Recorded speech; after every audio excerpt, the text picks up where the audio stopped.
Welcome back to the Diamond K Show here on radioonfire.com. Baltimore is a city in crisis, turmoil, and uncertainty. 2019 was the second deadliest year on record. With a city with just over 600,000 people, we ended last year with 348 homicides. Violent crimes like carjackings, armed robbery are on the rise. Baltimore's opioid-related deaths from September 2018 to June 2019 were 449.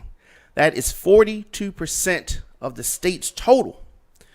Repeated police misconduct and various scandals within City Hall have weakened the public trust and confidence. Amid this political turmoil, Baltimore will elect its next mayor. After this break, very quick break, I will be joined in studio by one of the leading mayoral candidates, Mr. Thiru Vignarajah, today on the Diamond K Show.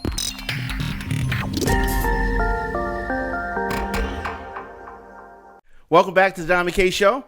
Joining us today for the interview, he's been a litigation partner, a deputy attorney general for the state of Maryland, a chief major investigations for the state's attorney's office, assistant U.S. attorney, business analyst, law clerk for Justice Breyer on the Supreme Court, and a president of Harvard Law Review. Mr. Thiru Vignarajah, thanks for joining us. My pleasure. Thanks for having me. Absolutely. Let's dive right in. After the challenges facing Baltimore City, why in the world would you want this job? You know, look, everybody knows the city is in crisis, but we also know what this city could be.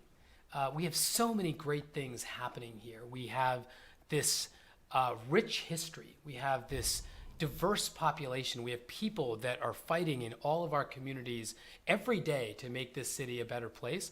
They know, they believe that the best days of Baltimore are ahead.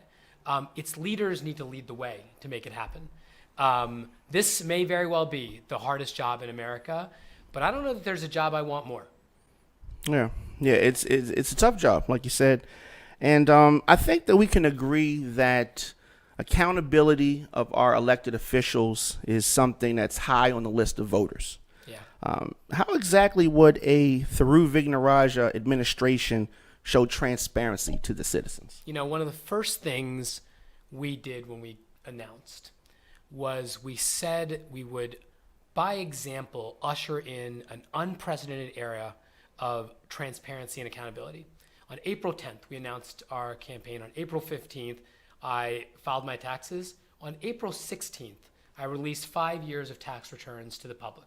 We were the first mayoral campaign in Baltimore history to do that. And we said we're doing this not just because you ought to know where our sources of income are, that who's buttering our bread, make sure that there's no concerns with how we filed our taxes over the past 5 years. This, of course, is in the wake of a mayor, a police commissioner that had exactly these problems.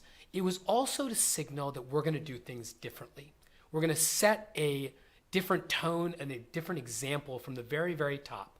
We called for a requirement that all city leaders of that stature share their tax returns with the public.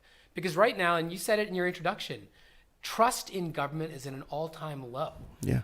And whether it was deserved or not before, in the last couple of, how many other cities have had 2 mayors, 2 police commissioners indicted and convicted of crimes? How many other cities have had a state aide here, a state senator there, convicted of crimes? How many other cities have had the GTTF police corruption scandal, probably the worst in American history, Definitely. unfold in the last couple of years? If you're going to try to rebuild trust against that backdrop, you've got to do something fundamentally different from what everyone has been doing. But that, of course, was the start of what we said. That symbolic announcement, that honest sharing of our tax returns, was the beginning of what we thought was needed to cure this concern.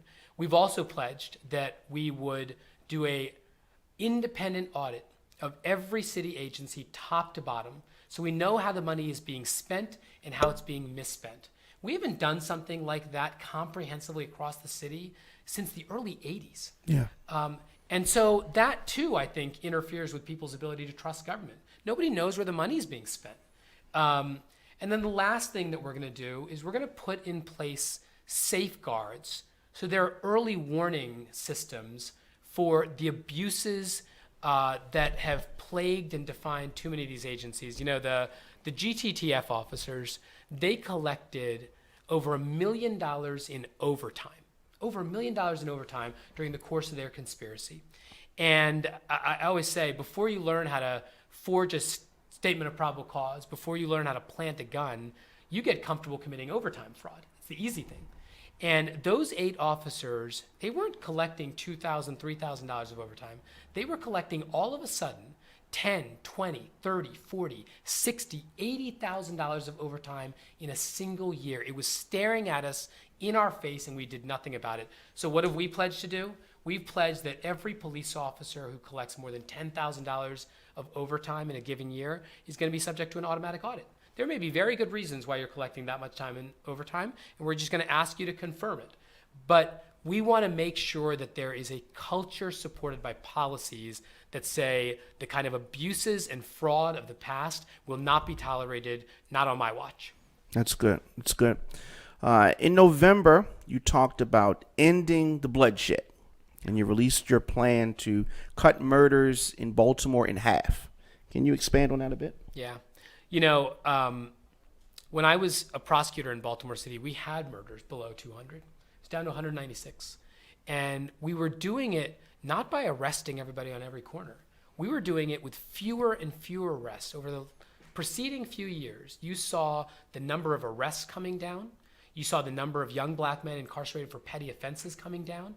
And you saw murders and shootings and carjackings and armed robberies on the decline.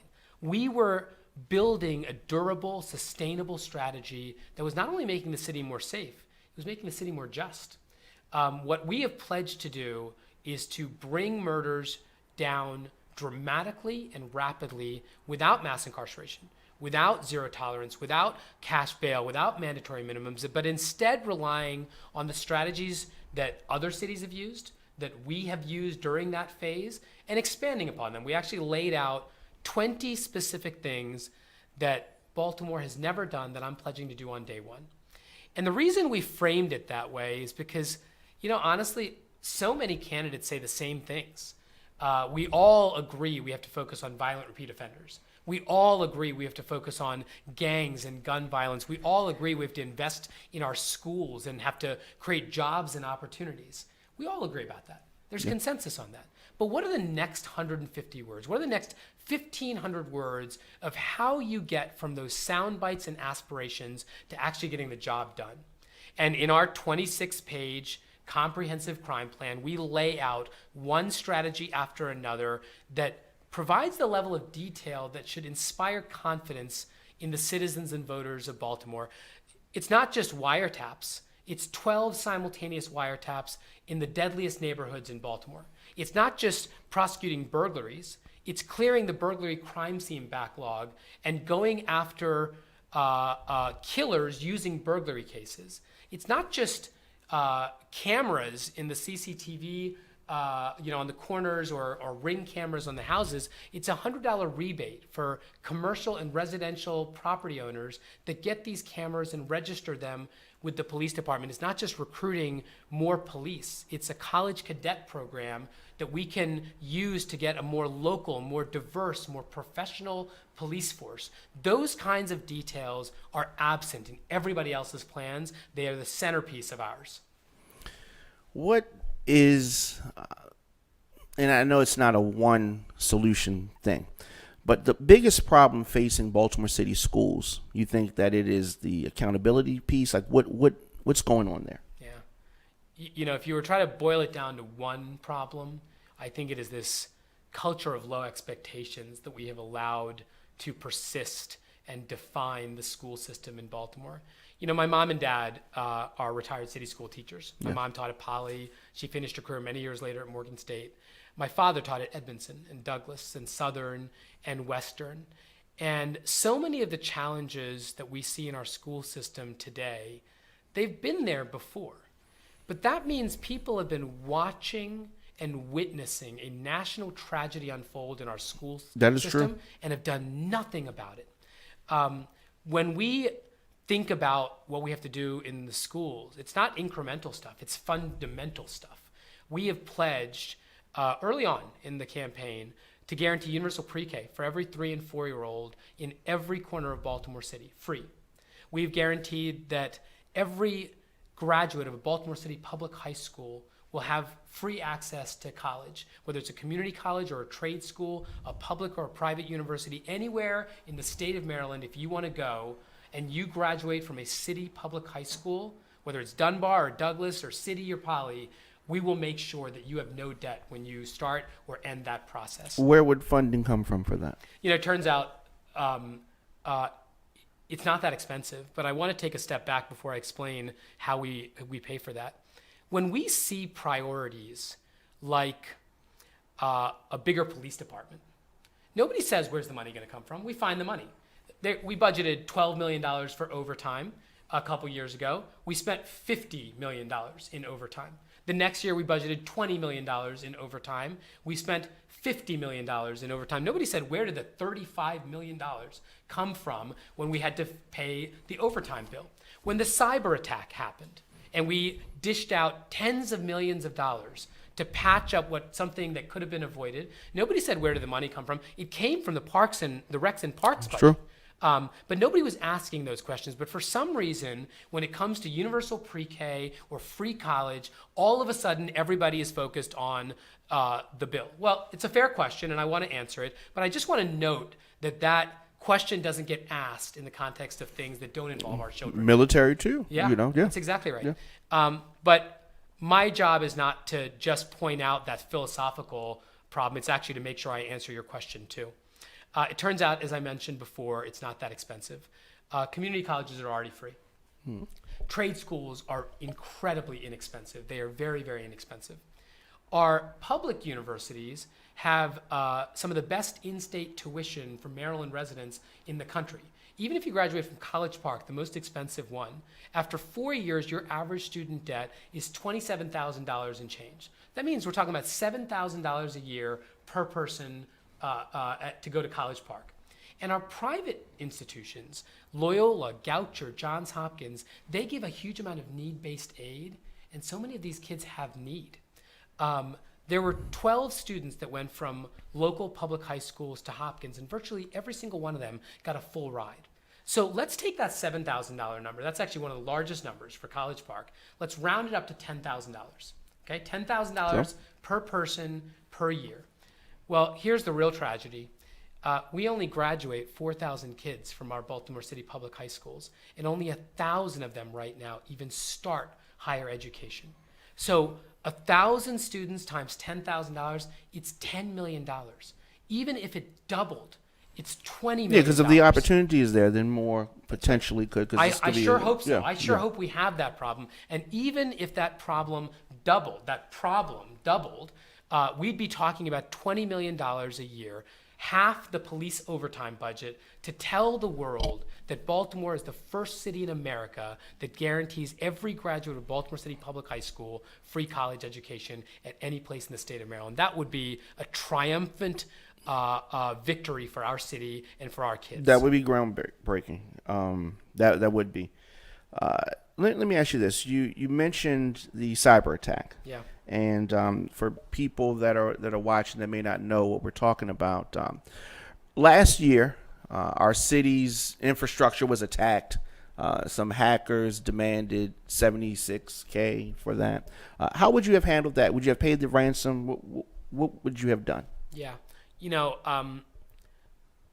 I don't think this is as hard a question as people make it out to be. Baltimore City was the only city in America that was successfully struck by cyber attacks twice in 1 year. We literally got hit a year before our 911 system did, and we apparently did nothing to address the vulnerabilities. And then the second time we got hit, we had a new mayor, and Jack Young thought that the way you're supposed to approach this is the way that we approach Iranian terrorists. It's not.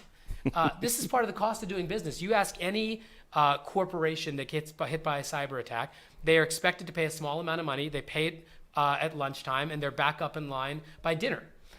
We instead didn't consult any experts. We didn't talk with the institutions that have expertise here in Baltimore and Maryland. U.S. Cyber Command is at Fort Meade. We have world-class facilities at Johns Hopkins, at the University of Maryland. We have all of these resources in our midst. We have some of the best cybersecurity firms in the country here in Baltimore, and we didn't ask a single one of them what to do. What you do is you pay the ransom and you make sure it never happens again. Instead of paying what it would have been, less than $100,000, the bill is now already at $15 million and counting. Right. What a terrifically stupid solution we crafted to a simple problem. Is Jack Young qualified? Look, I think Jack is a person of good faith. I think he has been a public servant for a long time in this city. But nobody ever looked to Jack to get us out of this crisis when he was council president. He was council president, and people looked to other people for solutions. I don't know why we would think he'd be better prepared or the person we would turn to now that he's mayor. This is an incredibly difficult job, and Jack is a person of good faith, but I don't think he's the leader that's going to lead us out of this crisis. Okay. How would you rate the job that Police Commissioner Michael Harrison has done since he's been sworn in almost a year ago? That's a hard question, because if you use the barometer that I will evaluate myself, which is crime going down, he is not succeeding. Yeah. Crime is not going down.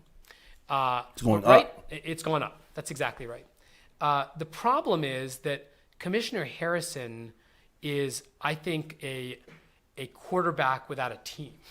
He's got no offensive line. He doesn't have any receivers he can throw to. There's no offensive coach to give him a playbook for what to do. He's come into a different city than New Orleans and has been charged by the mayor with coming up with and executing a plan in the most violent city in America, and he's got no support. If you evaluate Commissioner Harrison from the perspective of identifying some of the deficits in the institution and trying to pay some attention to fixing them, I think he's doing pretty well. I've seen him talk about the need for information technology improvements. Our police department, our homicide detectives still use Lotus Notes. My interns don't even know what Lotus Notes is. And yet that's how our homicide detectives try to clear and solve this overwhelming avalanche of murders every year. He seems to have appreciated the need to train better sergeants and middle management. He seems to appreciate the importance of making sure the consent decree process goes forward seamlessly. In that respect, he's impressed me. I think he has the gravitas. I think he has the record. I think he has the common sense that's needed to run this police department. I think that's one of the reasons they hired him. That's right. But I don't think he is succeeding with respect to the crime plan. But he's not supposed to do that alone. He's supposed to do that in concert, in collaboration, in partnership with a mayor and a city hall that has fundamentally failed him. Yes. It sounds like you would be willing to keep him on if you were elected. I would. That's good. I've been very public about the fact that continuity of leadership is important, and changing out the commissioner, the head of this agency, so you can blame them for the failures is what bad leaders do. And it's that not has what good happened. leaders do. That has Exactly. happened. It's, Yeah. it is rarely the fault of the police commissioner that crime goes up or down. But we tend to pretend that that's the person to blame, so you can fire him and say you're going to do something different, and then pretend like you're doing something different, when in fact nothing is changing and you're recycling and repackaging the same failed policies that got us here in the first place. Yeah, I mean that's tricky, because it's, if a football team is not successful, Dallas Cowboys, they have the pieces, but is it the coach? Is it the quarterback? Is it Jerry Jones? It's probably Jerry Jones, but who gets the blame? Yeah. It's great about analogies is that sometimes the analogy is just simpler. In the context of football, there's a lot of different people that are responsible for making that succeed. Right. In the context of government, the buck stops with the mayor. And one of the things that I think distinguishes our campaign from the approach that so many of these career politicians have taken is they tend to point fingers, deflect blame, abdicate responsibility, point to others for why things are going wrong. If crime doesn't go down when I'm mayor, blame me. If the schools don't improve when I'm mayor, blame me. If our economy is not creating more jobs for returning citizens from prison and for PhD students at Hopkins, blame me. I think it is so frustrating to watch leaders covet the job and then get there and pretend it's not their job. That is the opposite of the kind of leadership that I think the people of Baltimore want. I've interviewed a lot of people. I have not heard anybody say that before. Yeah. I appreciate you pointing that out because I know I'm saying it on tape, and I hope people do hold me accountable and hold my feet to the fire and measure me by the marks that I have set. I will hit. You know, when I said we're going to get murders below 200, that was not some, things are going to improve. The streets are going to get safer. It was a very specific mark so that you can measure your leadership against those goals.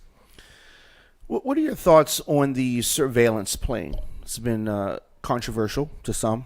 Yeah. What are your thoughts on it? It's an important question. It implicates public safety. It implicates privacy. It implicates community concerns. It's one of the reasons why I think it's important that be a decision that the mayor make. That's not something you delegate to your police commissioner, to somebody that can get fired. I think it's a decision the mayor's got to make. Before I was a candidate, back in October of 2018, I wrote a piece in the Baltimore Sun. I was a candidate. Mayor Pugh had not yet, started the implosion. And I wrote a piece in the Baltimore Sun that said, look, the way Baltimore City pursued aerial surveillance a few years ago was indefensible and unconstitutional. Without public hearings, without public input, without public awareness, nobody should be able to defend that. That was terrible. But here is a way of doing it with some limits and restrictions that would be respectful of privacy, that would be effective for law enforcement, and would be defensible in court. And I outlined my advocacy for aerial surveillance with those conditions. You use it to investigate certain kinds of investigations: homicides, shootings, carjackings. Each time you want to use it, police officers have to get a warrant to make sure that a judge is signing off each and every time and it's not being subject to abuse or misuse. After a certain period of time, after every 3 months, after 6 months, you list all the occasions where you've used it and you indicate whether you solve public audit, and you indicate whether or not you solved that particular murder or not.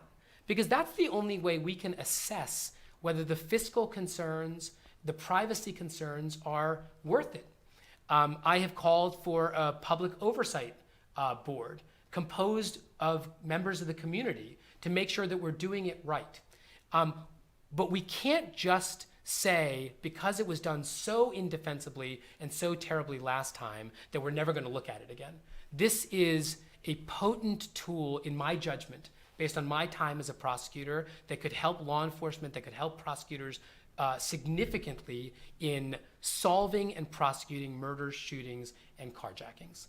I do think it could be a valuable tool, and I'll tell you one quick story. I prosecuted a pair of carjackers when I was a city prosecutor, and some of the most potent evidence that we used at trial was video from Captain Roy Taylor's traffic helicopter. The perpetrators had started the carjacking around rush hour, and there was a traffic helicopter over. And Captain Roy Taylor literally called out the scene as the carjacked car crisscrossed the city for 20 minutes. And at the very end of the chase, Captain Roy Taylor tracked it all along, and you could see it literally on the TV screen. You could watch the car racing around Baltimore. At the very end, it went out of sight of the helicopter. You didn't see the very end. And the two perpetrators jumped out of the car, one from the passenger seat, one from the driver's seat, even as the car lurched forward. And it just so happened that just as we lost sight from the traffic helicopter, there was a ground camera that saw them up close.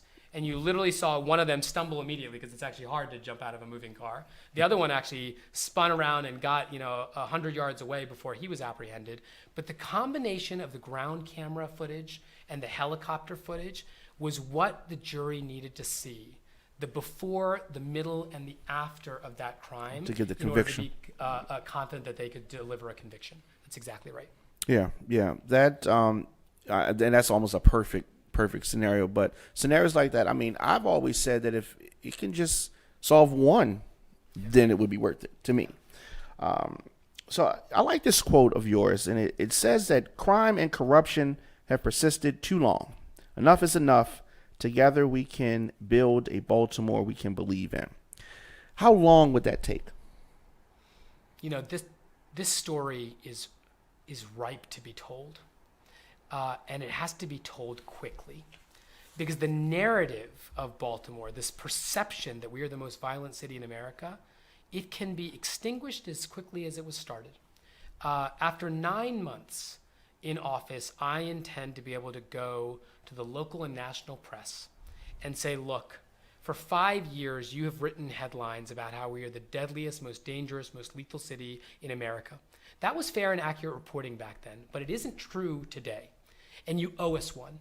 Write a story about how we're the first city in America to legalize marijuana without federal or state approval, that we're taking that money and funding universal pre-K, free college, growing the endowments of HBCUs, taking care of the maintenance and repairs at these local schools. Write a story about how we're the first city in America to have a dramatic reduction in violent crime without mass incarceration or mandatory minimums, because that story, we need you to tell the world that Baltimore is different than it was even a year ago.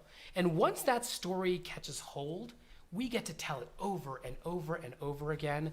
I don't think the greatest turnaround story in America is going to take a long time to start. It will take a long time to finish. And I intend all of us to come together to work over the course of a generation to build a city that we can believe in. But the start of that story, chapter 1, starts on day 1. That's excellent. Mr. Vignarajah, thank you for your time today. Thank you so much for having me. Absolutely. How can people support your campaign? Thiru2020.com. That's THIRU 2020.com is our website. You can sign up. You can send me an email, Thiru for Baltimore. Spell it out, THIRUFOR, Baltimore@gmail.com. I still answer my own emails. And I want to hear from folks in the community. We're having coffee conversations all across the city. Every corner of Baltimore we care about. We have to lead together. So I want to hear from citizens all across the city. Thank you so much for the time. Absolutely. Baltimore, the primary election for Maryland is April the 28th, 7 a.m. to 8 p.m. Early voting for this election, Thursday, April 16th through April the 23rd, 10 a.m. to 8 p.m. You've listened to the Don McKay Show here on Radio on Fire. See you guys next time.